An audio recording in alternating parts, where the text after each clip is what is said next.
Hi, my name is Elijah Bowen, and this is my Evangelism Practicum video for Dr. Heaster's evangelism class. I want to start out by giving my overall experience, first with the online portion of this study. I had very little experience sharing the gospel online, really talking to people online in general. I have no Facebook, no Instagram. I'm functionally technologically illiterate. So even the thought of sharing something online, albeit a personal thing, that was something I've never been able to wrap my head around.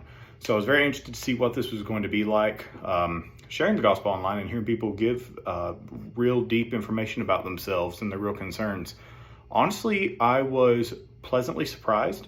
It was not only a great experience conversing with people, but I understood the draw a little more. When someone is online, they're hidden behind this veil of anonymity where they may never see this person again. They may not know their real names. So they feel much more free to share what they're struggling with, share some of their thoughts without fear of judgment. Especially for things like need him, they feel they can go there and be vulnerable. Definitely can understand the appeal of that. I personally, even though I did enjoy it, I still prefer to meet with people in person. Just because I can read their facial expressions, their body language, their posture. Sometimes the body says things that the words can't, so you can learn some of the truth that's lurking beneath the surface there. And that was lacking online, so I had to really read some things carefully sometimes to get proper context, but I can definitely see the appeal of why some people enjoy it so much. I'm going to show now, this is my Ingle scale progression of my conversations online.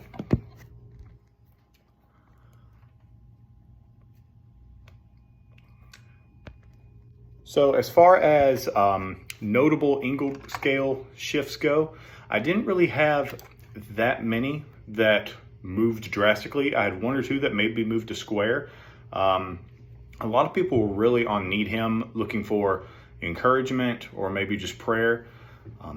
Most of the people I talked to were actually believers on need him, but there were a couple that stuck out to me.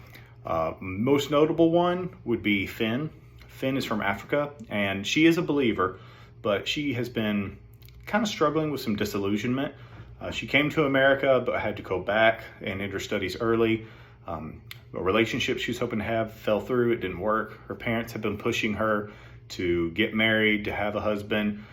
She's just a little discouraged with how her life has gone, not really sure what God's plan is. And she's even more disillusioned when she looks around and sees other people who aren't serving God and things seem to be going fine for them. So she really was looking for some prayer and encouragement.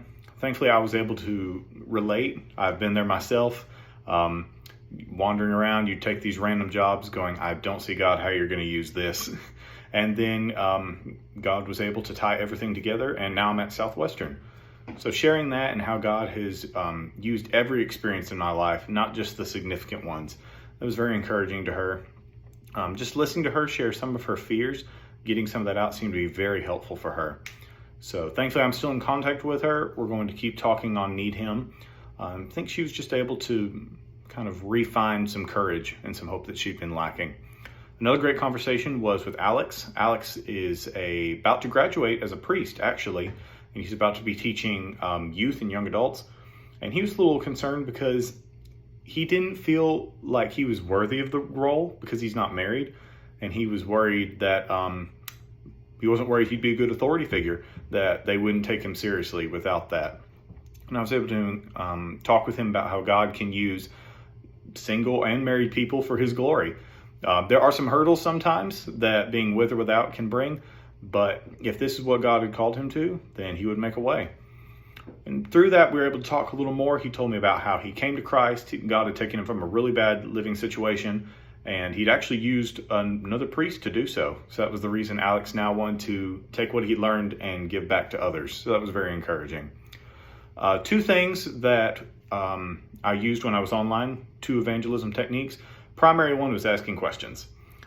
Even before I took this class, that has always been my favorite.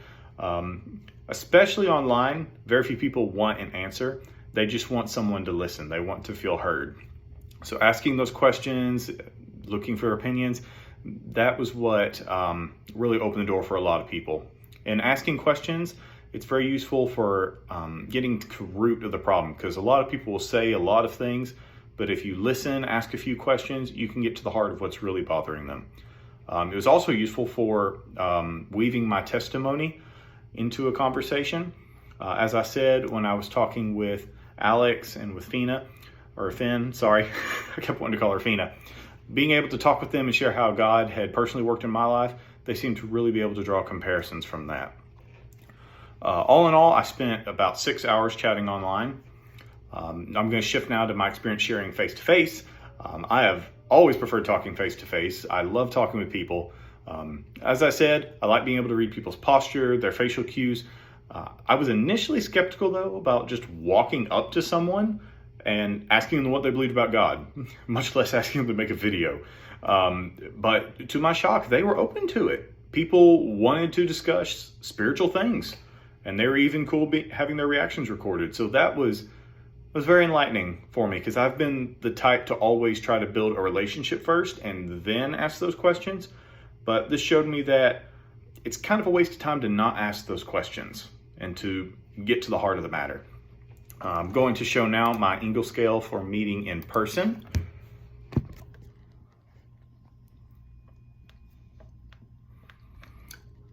So again, I didn't see a whole lot of obvious movement on my Engel scale when I was talking with people. My hope is that through some of these conversations I've had, though, people seemed more receptive or questioning than they had been before, like they wanted to take the time to go back and think about what they believed. A primary example of that was Sarah. Sarah grew up in a church. She was raised Pentecostal, but she never really saw what she heard there transition into people's everyday life. And that was very discouraging for her, and it left her with a pretty negative view of Christianity as a religion. Talking with her, though, we got to talking about what came after death. That was something that she seemed to really kind of balk at. And when we started talking about it, she started to realize that this is a pretty big deal. I don't know what I think about life after death. I think there's something, though, but not having that surety, I think it made her want to ask some of those harder questions that hopefully will lead her to go looking for Christ. Another great example was talking with Oscar. Oscar had just become a Christian. I was so excited to get to talk to him about that. It was like a month ago.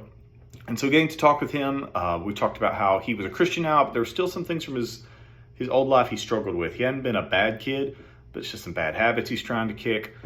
And I remember being a boy that age, some of the things he talked about I still struggle with. And being able to share those experiences, I think it helped him knowing that other people were struggling with that too, even those further along in their faith than him. My final person was Grace. And I love Grace. I was walking out of the mall one day and I ran into her. She was looking for directions. She had been walking to Walmart. So I was drawing her directions. We started talking. We got to talk about her girls. And it turns out Grace used to be a Muslim, a practicing Muslim. And she got tired of her God being nothing more than really a oppressive dictator, just a judge waiting in the wings to jump on her. And she had come to Christ and had given her life to Christ and was living in a loving relationship with God. I don't think her home life was the best. She was walking to Walmart, didn't have a lot of money, but it was really more me that was encouraged than anything. Seeing the light and the hope that she had, that was a great encouragement for me. And getting to talk with someone else who believed like she did, I think that it gave her some hope as well. As far as methods go for working with people, the 3 circles was the best. I would say I'd never heard of it before taking this class. I was very excited to have something tangible to present to people that they could even take home after we had finished talking. That had a big effect on a visual generation. All in all, I would say I spent around 3.5 hours talking with unbelievers. I know I'm short on time. 2 of the most important things I learned in this class: be more bold in sharing my faith. Don't wait until I have a relationship. Get in there, ask those hard questions. People want to hear them. The second, I would say, was seeing how someone's cultural identity and their national identity can impact their receptiveness. Tailoring your approach is so important in how people receive your message, and it makes them more willing to talk if they're comfortable with what how you're presenting it. All in all, I was very thankful for this class, and that is my video.